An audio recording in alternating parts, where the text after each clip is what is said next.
ঈদ মোবারক, ঈদ মোবারক, ঈদ মোবারক। আগামীকাল আরব বিশ্বে ঈদ উদযাপন হবে ইনশাআল্লাহ, এবং পরবর্তী দিন বাংলাদেশ সহ সারা বিশ্বের অনেক দেশে ঈদ উদযাপন হবে। তো এই ওসিলায় আমাদের মধ্যে সবার মধ্যে শান্তি সমৃদ্ধি বয়ে আনুক ঈদ মোবারক।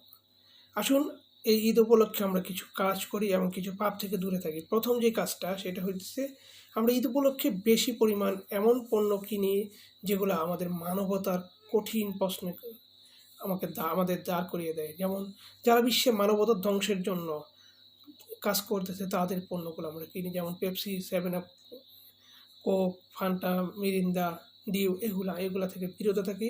এবং এদের আরও অনেক পণ্য আছে যেগুলো আপনারা ভালো জানেন, সেগুলা থেকে বিরত থাকি। দ্বিতীয়ত, এই ঈদ উপলক্ষে আমাদের দেশে যে প্রবলেমটা হয় সেটা হচ্ছে হঠাৎ করে কার কপালে দুর্গতি নেমে আসে, কোন মা বোনের ইজ্জতের উপরে আঘাত চলে আসে, এটা থেকে বিরত থাকতে হবে। একটি আমার দেশের একটি মা বোনের যেন কোথাও কোনো অপ্রীতিকর ঘটনার শিকার না হতে হয়, এটা চরমভাবে আমরা চেষ্টা করি। এবং এটা হলে সামাজিকভাবে এটা হওয়ার আগেই প্রতিরোধ করি। হলে আসলে ইজ্জত খুব মূল্যবান জিনিস, যেটা যার যায় সে বোঝে। এটা থেকে বিরত থাকতেই হবে, যে কোনো মূল্যে বিরত রাখতেই হবে সমাজকে।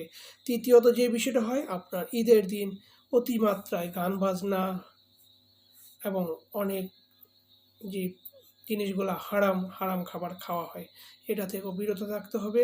আসুন সবাই ঈদে আমাদের মধ্যে মানবতা সৃষ্টি করি।